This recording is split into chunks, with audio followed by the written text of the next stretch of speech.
परीक्षित सुखदेव को कहले से हरि चरण में चित्त दे जेपरी शेष शरीर छाड़े से कथा मते कहतु। हरि कथा कान में शुणिले मनरे गुणिले आउ मुखरे से नाम उच्चारण कले हरि आसी हृदय पद्म आसीन हुअन्ति तार सकल कष्ट दूर करते। जो हरि रूप को कहीं जापारती नहीं से पुणी अवयवधारी जीव हुअन्ति। ताहेले जीव आ ईश्वर भितर प्रभेद रहा क्योंठि? कल्प विकल्प आदि काल से सृष्टि करती एवं सृष्टिर पालन और संहार मध्य करती। राजा परीक्षित पचारिले कालर परिमाण संगे कहार परमायु केते एवं किए क्यों कर्म करी किपरि फल पाए से कथा मध्य कहतु। परीक्षित वाच कर्मर गति बाजेते जेहेतु प्रकाश जे मनते गुणक परिणामे केवा देवादि रूप इच्छे जेवा कि कर्म करी जाही ताही कि भावे जीवता भुंजई भूमि पाताल दश दिश जे रूपे संभवे आकाश ग्रह नक्षत्र महीधर नदी समुद्र दीप पार एथि आश्रित जंतु जेते ब्रह्मांड प्रमाण बाकेते।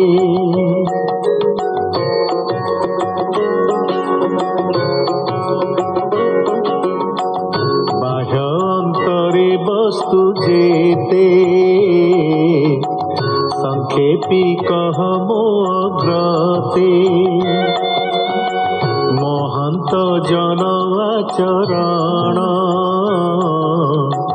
जे वर्ण विभाग आश्रम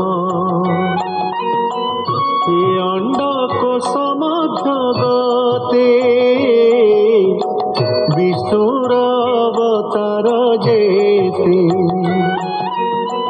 जुगानु जुगे जुगमान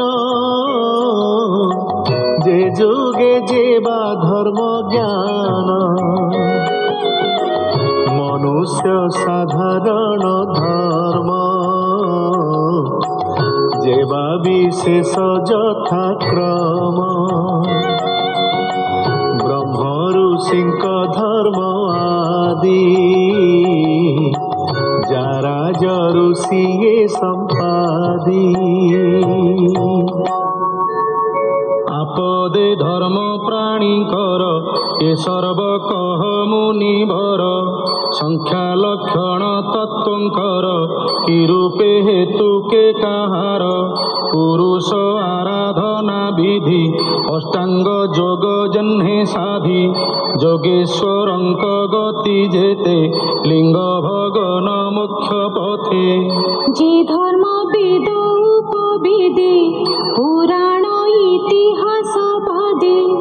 सर्वभूतंक जे संभव विक्रम संक्रम प्रस्ताव जे इष्ट वैदिक कर्म जे अवस्मात् कर्म धर्म जे विधि यज्ञ जलदानी जे कर्म त्रिवर्ग साधने जे रूपे जीव संभवन्ति जे रूपे पाषण्ड हुअन्ति आत्मार बंध मुख्य दुई जे बा स्वरूपे जन्हे होई से आत्मतंत्र भावग्राही आत्म माया रे से क्रीडई से माया विसर्जी जे मन्ते प्रलये रहे साक्षी मते तुझे ब्रह्मार सममुनि ए विश्व संसार प्रमाणी पुण्य पुरुषे जहा चिंते अपरे जहा चरन्ति आहार हीने मोर प्राण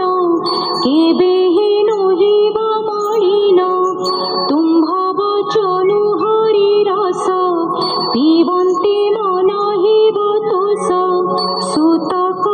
অতি অনুরাগে সৌনক আদি মুনি আগে। সুত উবাচ হেমন্তে পরীক্ষিত বাণী পরশে সুক মুনি শুনি মুনি জনଙ୍କ সভা মধ্যে যে অবা কহিলে